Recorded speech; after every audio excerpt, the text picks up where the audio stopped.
Hello students, welcome to 10th class tutorial. Acid, base and salt chapter was going on. In last tutorial we discussed about the physical or chemical properties of acid and base. Means physical state means nature of acid, taste or how we can distinguish between acid and base, and in chemical properties we discuss the reactions of acid and base with metals, non-metals and water, etc. Now in this tutorial we will discuss how strong are acid and base solution. Topic is how strong are acid and base solutions. हमारे पास acid और base हैं दोनों. कैसे पता चलेगा कौन सा हमारे पास स्ट्रॉन्ग एसिड है या फिर कौन सा हमारे पास स्ट्रॉन्ग बेस है?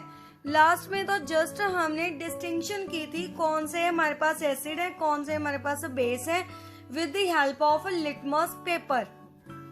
In this tutorial, we will find the values of acid and base with the help of pH scale. pH scale क्या है वो हमारे पास? P का मतलब पोटेंस एंड पोटेंस का मतलब पावर. पावर अब किसकी देखनी है हमने? H का मतलब H भी है उसके साथ. H का मतलब हाइड्रोजन आयन कंसंट्रेशन. अब हमने लास्ट में माइंड में लाइए एसिड और बेस में क्या किया था. एसिड जो वाटर में जब डिसॉल्व करेंगे तो हमें क्या दे रहे थे? H पॉजिटिव आयंस दे रहे थे. और बेस को हमने जब वाटर में डिसॉल्व किया, वाटर में डिसॉल्व करके हमें क्या दे रहे थे? वो OH नेगेटिव आयंस दे रहे थे. इट मीन्स यहाँ से हमें एसिड और बेस का पता चल जाता है. H मीन्स जो एसिड है, अगर H पॉजिटिव आयंस आ रहे हैं हमारे पास मिल रहे हैं मीन्स एसिड है, अगर OH नेगेटिव आयंस मिल रहे हैं तो बेस है. बट हमें कैसे पता चलेगा किसमें हमारे पास H पॉजिटिव ज्यादा है, किसमें OH नेगेटिव ज्यादा है? फर्स्ट थिंग, अगर हमारे पास H पॉजिटिव OH नेगेटिव दोनों की वैल्यू क्या है? सेम है. दोनों आयंस क्या है हमारे पास? सेम है. तो वो वाला सॉल्यूशन क्या होगा हमारे पास? न्यूट्रल. क्या होगा हमारे पास? न्यूट्रल. तो पहले उसके लिए हम pH वैल्यू देखेंगे. pH मतलब potence hydrogen ion concentration. Potence का मतलब power of hydrogen ion concentration. Means हमारे पास कितने हाइड्रोजन आयंस प्रेजेंट है और कितने OH नेगेटिव आयंस प्रेजेंट है. सेकेंड थिंग, ये तो फर्स्ट था. फर्स्ट सिचुएशन क्या थी हमारे पास? अगर दोनों की वैल्यू क्या हो हमारे पास? इक्वल हो. सेकेंड क्या है? अगर हमारे पास H पॉजिटिव ज्यादा है किसके कंपैरिजन? OH नेगेटिव के कंपैरिजन. इट मीन्स वो क्या होगा? H पॉजिटिव ज्यादा. इट मीन्स कौन सा हो गया बेटा हमारे पास? एसिड. क्या हो गया हमारे पास? एसिड. बात समझ में आई? उसके बाद थर्ड पॉइंट इज, अगर हमारे पास OH नेगेटिव की वैल्यू क्या है? More than H positive ions. It means वो कौन सा होगा? Opposite to this. It can be a base. Clear? ये तो हमें पता चल गया. अगर OH की वैल्यू ज्यादा है तो बेस, अगर H की वैल्यू ज्यादा है तो एसिड. अगर दोनों की वैल्यू इक्वल है, सेम है, तो हमारे पास क्या होगा? न्यूट्रल होगा. क्लियर? इट मीन्स न्यूट्रल का मतलब सॉल्ट. एसिड और बेस दोनों को मिला के क्या बनता है? सॉल्ट की फॉर्मेशन होती है. हमने लास्ट केमिकल रिएक्शंस में किया था. एसिड की भी रिएक्शन की थी बेस के साथ, बेस की भी रिएक्शन की थी एसिड के साथ. दोनों में किसकी फॉर्मेशन हो रही थी हमारे पास? सॉल्ट की। इट मीन्स दोनों अगर सेम है, H पॉजिटिव और OH नेगेटिव आयंस की वैल्यू सेम है, इट मीन्स हमारे पास क्या आएगा, सॉल्ट, सॉल्ट की फॉर्मेशन होगी। अब हमें ये तो पता चल गया अगर H की वैल्यू ज्यादा है तो एसिड होगा, OH की वैल्यू ज्यादा है तो क्या होगा हमारे पास, बेस। इट मीन्स कोई भी सोल्यूशन है हमारे पास, उसमें H पॉजिटिव OH नेगेटिव दोनों आयंस क्या होते हैं, दोनों आयंस प्रेजेंट है। अब हमने पता करना है भी किस में H पॉजिटिव ज्यादा है, किस में OH नेगेटिव ज्यादा है। उसके लिए हम कौन सी स्केल यूज करेंगे, pH स्केल। कौन सी स्केल, pH स्केल का क्या करेंगे, यूज करेंगे। उससे हमें क्लियर हो जाएगा कौन सा हमारे पास एसिड है, कौन सा हमारे पास बेस है। मीन्स अगर H की वैल्यू ज्यादा होगी, इट मीन्स pH पे डिपेंड करेगा। pH स्केल से हमें पता चल जाएगा कौन सा एसिड है, कौन। अगर OH की वैल्यू ज्यादा होगी वो भी हमें क्लियर हो जाएगा, किससे, pH स्केल की वैल्यू से। अब देखते हैं pH स्केल कैसे, मीन्स कैसा होता है। देखिए, अब देखिए जैसे कि हमारे पास स्केल होता है, लाइक डैट हमारे पास pH स्केल होता है। pH scale is also like a litmus paper type strip. एक लिटमस पेपर जैसी ही हमारे पास स्ट्रिप होती है, उसे यूनिवर्सल इंडिकेटर के नाम से जाना जाता है। यूनिवर्सल इंडिकेटर जिसपे हमारे पास डिफरेंट डिफरेंट कलर्स होते हैं और उस कलर के हेल्प से हम उसके pH वैल्यू, एसिड और बेस की वैल्यू फाइंड आउट कर सकते हैं।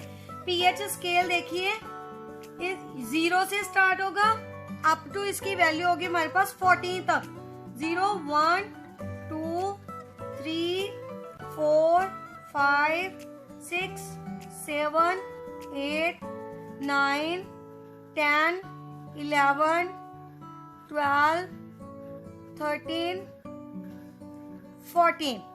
क्लियर, कहाँ से, 0 से 14 तक।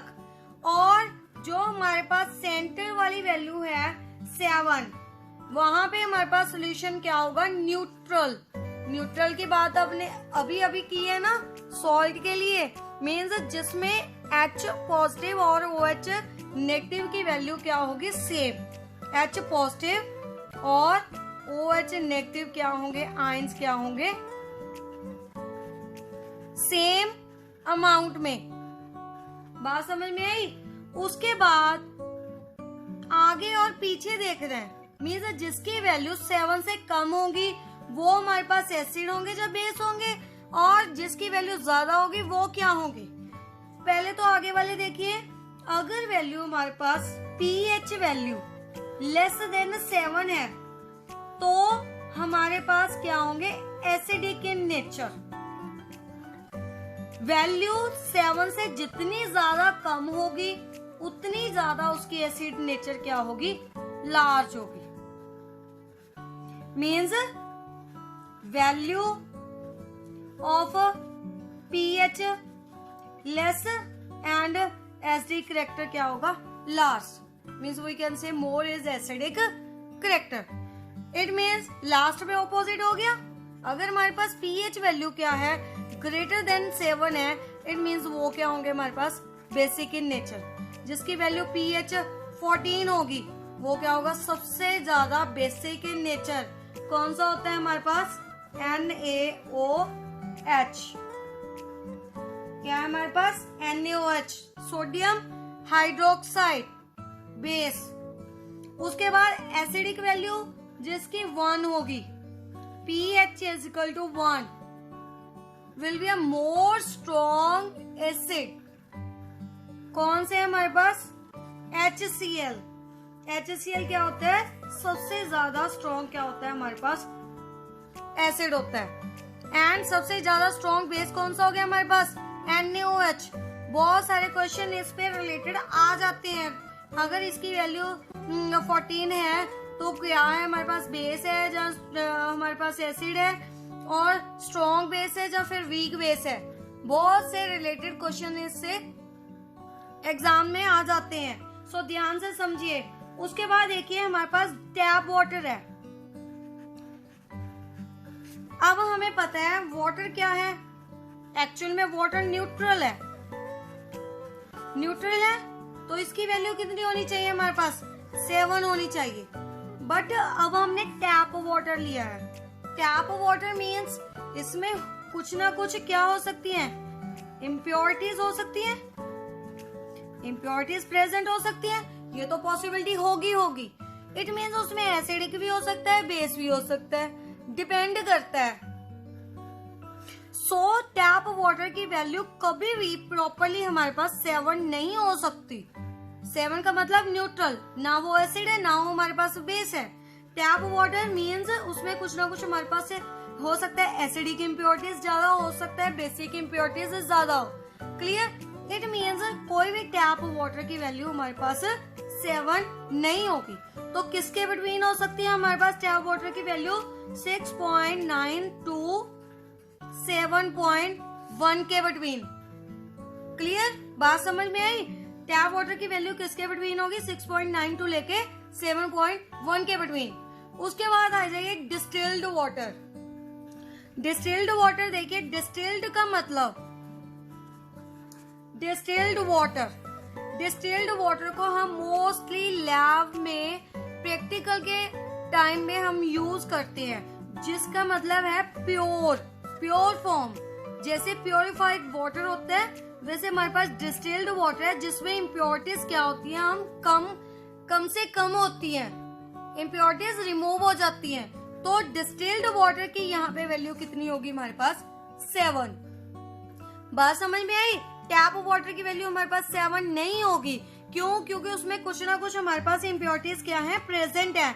बट डिस्टिल्ड वाटर की हमारे पास वैल्यू कितनी होगी, 7, क्योंकि इसमें जो इम्प्योरिटीज थी टैप वाटर को हमने डिस्टिल्ड कर लिया by the process of distillation, distilled कर लिया।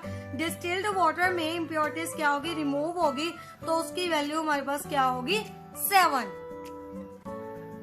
It means that the value of acid and basic character depends upon OH negative ions and H positive ions, and we can find the value of H positive and OH negative ion with the help of pH scale. If the value of H positive ion is more, it means that acidic character is more and value of pH is less than 7. जितने H positive ions ज्यादा होंगे उतनी pH value क्या होगी, less होगी। अगर हमारे पास OH नेगेटिव आयंस की वैल्यू ज्यादा है, इट मीन्स 7 से क्या होगी, हमारे pH वैल्यू ग्रेटर होगी। So with the help of pH scale we can find how much strong acid or base is present.